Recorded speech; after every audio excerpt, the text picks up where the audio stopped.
Welcome back, listeners of Relationship Hunt. I'm Red, and get ready to uncover the juiciest and most fascinating stories from Relationship Reddit as we dive into the world of love, heartbreak, and everything in between. Don't forget to like, comment, and subscribe for more. Husband is never affectionate towards me. We have been together as a couple for 26 years, with most of those years being married. We have 2 children who are now in their late teens. However, I am currently feeling very lonely and lost, unsure of what to do. The only time my husband shows any physical affection towards me is when he wants to have sex. To provide some background, I come from a family that is very affectionate and open about our feelings. On the other hand, my husband comes from a more reserved family where people greet each other with handshakes and rarely discuss their emotions. He is introverted while I am more social. Despite these differences, we have had many good years together and have managed to work through difficulties by talking to each other. He is kind, dependable, and my best friend. He is also a good father. However, he is not a good boyfriend in the sense that he doesn't naturally engage in romantic gestures. We never go on dates unless I plan them. He never holds my hand or shows any public displays of affection when we are walking side by side or on a bus, and he rarely goes out of his way to make me happy. When we were younger, I explained to him that these extra efforts were important to me. For example, I mentioned that a bouquet of hand-picked flowers would be much more meaningful to me than an expensive bouquet from a store. Currently, there is no romance in our daily lives. When we watch TV, he usually sits in a chair scrolling through his phone. If he joins me on the sofa, he never initiates cuddling, holding hands, or kissing. I believe he may have stopped doing these things because we rarely have sex. I am going through menopause, which has made it more difficult for me to feel aroused. So perhaps he unconsciously thinks, why bother with affection if it won't lead to sex? My ideal scenario involves multiple hugs throughout the day, him embracing me, small gestures of affection throughout the day, occasional back rubs, and him playing with my hair while I lay in his lap. I also desire holding hands while walking or sitting together and cuddling in bed. I truly believe that these small, non-sexual forms of physical affection would both uplift me and eventually result in an increase in sexual intimacy because I would feel loved. I have tried explaining this to him, but since these romantic gestures do not come naturally to him,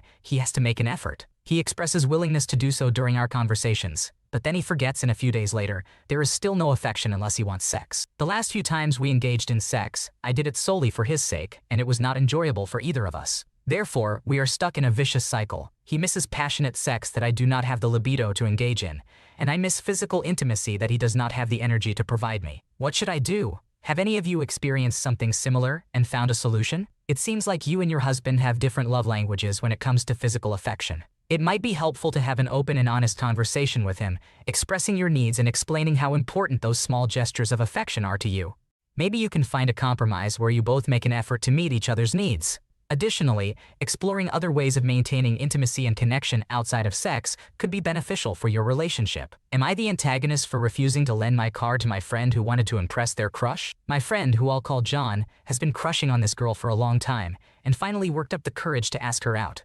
John only recently got his driver's license, but he asked to borrow my car for the date because he wanted to pick her up in a nice, classy car and impress her. For context, I have a really expensive BMW and I take really good care of it, whereas John doesn't have a car. John argued that because a few months ago, when I went on a date with a different girl, he arranged it so that I could eat at his mom's friend's fancy restaurant for a discounted price, I should return the favor and lend him my car. I told him that while I really appreciated that and understood that he wanted to make a good impression, I wasn't comfortable lending out my car to anyone, especially to a relatively inexperienced driver, given that John has had his license for less than 2 months, and that he should try to make a good impression some other way. I also offered some alternative suggestions, like that he borrow his dad's RAV4 or get a rental. Personally, I don't even see why the car he picks her up in is such a big deal, but I didn't tell him that. Regardless, John took offense, accusing me of being unsupportive and selfish because he's been crushing on her for so long. I held my ground, and then John started accusing me of being jealous and crushing on her too, and trying to gatekeep my car so the date would go poorly. I was bewildered. I've been nothing but supportive of him, but that car cost me a fortune and a kidney, and I would just feel terrible if something happened to it. They went on the date last night, and he ended up picking her up in his dad's RAV4. As far as I know, the date went just fine, and the car was not once a subject of conversation. Some of our mutual friends sided with me, while others argued that I should have been more accommodating, especially because he did me a favor with letting me eat for a discounted price at a restaurant I went to on a date. Plus, all of our friends know how much he's been crushing on her. It's been a long-standing joke that he'd never ask her out, and we literally threw a party when she said yes, so a lot of them were surprised that I wouldn't do all I could to make this work out. It's been bothering me because John is one of my closest friends, and it's really upsetting that he thinks I don't care about him and support him. So, am I the asshole for refusing to lend my car in this situation, or should I have been more willing to help? It's completely reasonable for you to not lend out your expensive car to someone with little driving experience, especially considering the sentimental value it holds for you. You offered alternative suggestions, showing that you were supportive in other ways. John's reaction was unwarranted, and accusing you of being jealous is just plain ridiculous. Am I the antagonist for letting my fiance tell my brother to leave our house after our engagement party? So my brother and I have had a strange relationship, sometimes in no contact, sometimes talking. We went for a few years without talking, and over the last 2-3 years we have reconnected, and our relationship is better than ever. My partner and I bought a house last year, and we moved in together along with his daughter. My brother has been visiting us a bit. A few months ago he came down for a weekend and ended up staying 3 weeks. On a side note, both my partner and I suffer from quite extreme anxiety, with panic attacks included. My parents also came down the week before to help clean, set up, see the wedding venue, etc.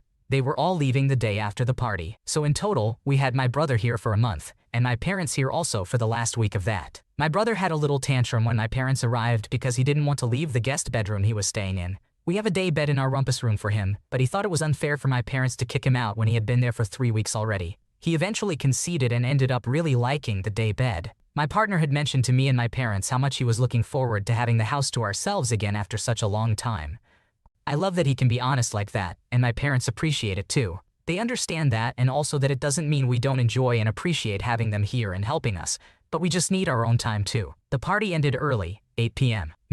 My partner and my brother jumped in our spot towards the end, and my partner asked him what time he was leaving the next day, just as a general conversational question. My brother responded by asking if he could stay another night. My partner politely explained that it's been a busy month, and we really need some time to ourselves now. He mentioned that my brother only has a few weeks left before work starts again, and it's not personal, but could he still leave the next day as planned? I didn't say anything, I let him talk, and my brother seemed fine with this at first. However, later, I realized that he was not. He barely spoke to me that night, and the next day he left, not early 11 a.m., without saying goodbye or thank you. He walked straight past my partner, who was just outside cleaning up, and said nothing, then past me. I was in my office working with the door open, and out to the car. I watched, hoping he would come back to say goodbye, but he left. So am I the asshole for not letting him stay an extra night? It's understandable that you and your partner wanted some alone time after having guests for a month, especially considering your anxiety. Your brother's reaction was immature and disrespectful, especially not acknowledging you or your partner before leaving.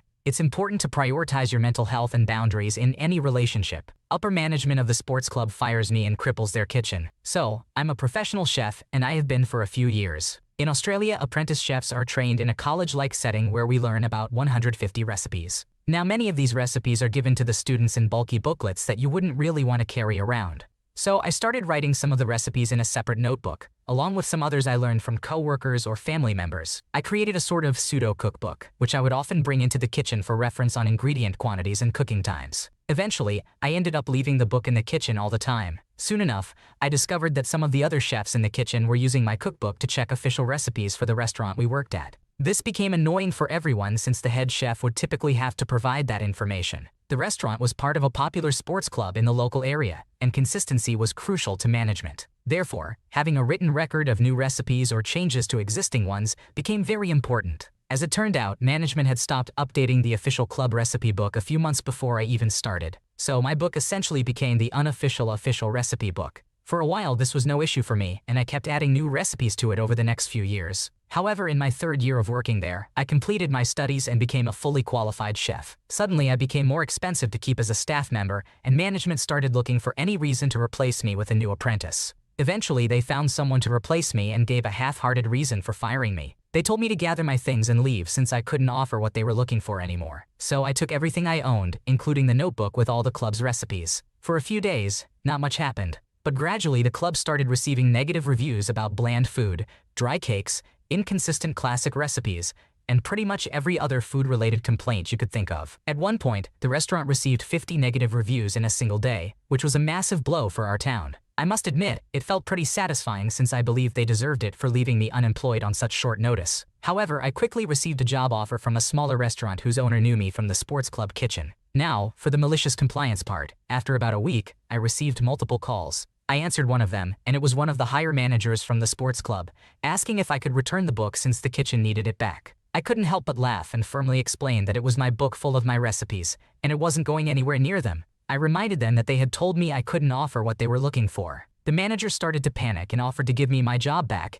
asking to let bygones be bygones. However, I had already found a new job, so I brushed off the offer and ignored him. I ended the call shortly after. At the new restaurant, I started including the recipes from my book on the menu. It attracted some regular customers from the sports club, and I quickly gained more responsibility and command within the kitchen. Eventually, about a third of the menu consisted of recipes from my book. After about 3 months, the slow trickle of sports club regulars turned into a steady stream, and several high-level managers from the club decided to visit our restaurant. They practically demanded that I give them my cookbook, claiming it would benefit the community more if they had it. Well, my head chef laughed in their faces and told them to piss off. It's been about 2 years, and my head chef and I have a very positive relationship. The customer base at the restaurant is better than ever. Although we didn't steal every customer from the big club, the damage to their profits was enough to scare away a few investors. It also caused significant harm to one of the higher managers' reputations. Furthermore, the recipe issues and negative reviews led to most of the kitchen staff quitting. According to one of my old colleagues, they cited the lack of support and organization from upper management as the primary reasons for leaving. This further worsened the quality of the restaurant's food. And to top it all off, I now get paid significantly more at this restaurant than I did at the sports club. Talk about some delicious revenge. It's crazy how management underestimated the value of your cookbook and ended up paying the price. The fact that your recipes are now a big hit at the new restaurant is just icing on the cake. Good for you for finding a better paying job and leaving the sports club in shambles. Am I the antagonist for leaving my nephew's birthday party after an argument with my brother and his wife? I am a 21-year-old woman with 3 older brothers. My 32-year-old brother is married to a 30-year-old woman. Both of our parents work as lawyers, and our mom used to work full-time when my brothers were born and when they were young. However, when I was born, my mom, who always wanted a daughter, decided to become a stay-at-home mom. She later started working part-time when I started school. I believe I had a more sheltered upbringing compared to my brothers, but I think this is because I am a girl, not because our parents love me more. I have noticed a similar pattern with my friends' parents as well. I am also married and currently a stay-at-home mom like my own mother. My husband and I have a 4-month-old baby boy. Now, the conflict arose when I attended my nephew's birthday party last week. At one point, I asked the group if they had any issues with me nursing my baby there, or if I should go to one of the bedrooms. Everyone was okay with it, so I continued the conversation while nursing. I exclusively breastfeed my son and do not use formula. My sister-in-law approached me and asked about my decision. I explained that I prefer breastfeeding, and since my son's pediatrician deems him healthy, we don't require formula. My sister-in-law found it offensive that I stated liking breastfeeding because it made it seem like I didn't acknowledge the privilege of being able to do so. She mentioned that it seemed I only enjoyed it because I spend all day holding my child and breastfeeding without any other responsibilities. I was taken aback since I felt her comment was unwarranted. I asked her why she was saying that, and she expressed her frustration with my constant emphasis on how wonderful motherhood is. She criticized me, referring to me as a glorified housewife, claiming I speak as if motherhood is the easiest thing in the world, just because I don't work or handle most of the household chores. In response, I explained that when I discuss motherhood, I do so from my own perspective. It's not my fault that other women may not enjoy it as much as I do.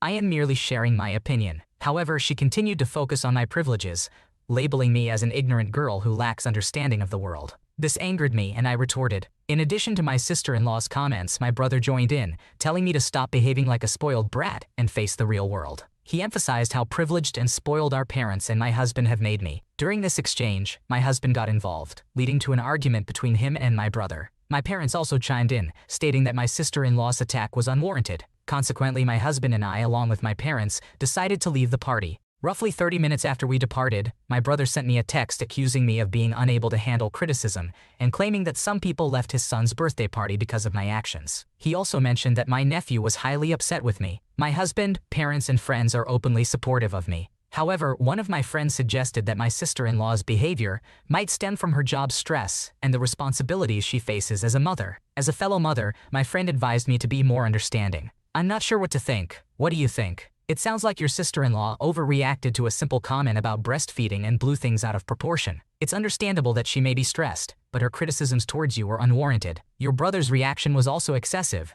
and it's unfortunate that some people left the party because of the situation. It's good that your husband and parents are supporting you, and hopefully you can all find a way to address and resolve the conflict. Am I the antagonist for skipping my extended family's Christmas celebration? Family Christmas and every general family get-together with my dad's side of the family has always been pretty miserable. I'm the only kid from my dad's second marriage. My parents are still married too. My dad has 2 kids with his first wife, and she is still really close to my dad's family. My dad's ex-wife hates my mom and was always really weird with her, and yet acted like my dad was her best friend. He always said he hated it, and maybe he did, but he never stood up for my mom and dad's family, always liked the ex more than my mom. They also liked my half-siblings more than me, and my half-siblings didn't like me. So mom and I have always been a bit on the outside. My parents did not have an affair, by the way. They met after dad's divorce, and I think his ex was remarried by the time they met. My dad's ex gets away with being pretty rude to my mom, and my dad's sisters all mostly join in with that. I always hated it and felt like mom got a pretty unfair deal. So did I. I mean, I was kind of hated by my half-siblings, and their mom acted like I was shit on her shoe whenever she was close to me. I tried to encourage my mom to skip it, but she didn't want to hurt her marriage to dad. The last time I celebrated Christmas with them was 2022, and the ex-wife made a comment that my mom must be a good bed warmer to be kept for so long. My half-siblings called her dad's whore. That was a final straw for me, and I told them to stop talking about my mom like that. My dad's family told me they were more than welcome to say what they wanted since they are family. Dad made a pathetic attempt to say my mom and I were family too. My mom was crying. It was a mess. The rest of the day was tense. Dad scolded me afterward, and mom refused to let that be the end. I begged her to join me for Christmas in the future, and we would do our own thing where we're not unwanted. I gave up on trying to help mom after that, and so I helped myself. I'm not at home anymore, and I spent Christmas just gone in college with some friends. My choice to skip the family Christmas was met with a lot of shock and anger, and my dad's family were trying to tell me how rude I was not to come. Dad said I was missed, and he wanted me there, and as his son I should have been there. I told him I wasn't going to his family to watch mom be disrespected and to feel like I'm not family. Mom didn't say much. I just got a text after the argument with dad telling me she was happy for me. I'm still getting texts from dad and his family though, with the exception of half-siblings or the ex, and it makes me wonder, am I the asshole? It sounds like a toxic situation, and you were absolutely right to prioritize your own well-being and stand up for your mom. No one should have to endure that kind of mistreatment, especially during the holidays. It's unfortunate that your dad and his family can't understand your perspective, but ultimately, you've made the right choice for yourself and your mom. Keep doing what's best for you. Thanks for watching. When you subscribe, make sure to hit the bell to turn on notifications so you never miss a video. To finish listening to all the stories, check out the playlist in the description.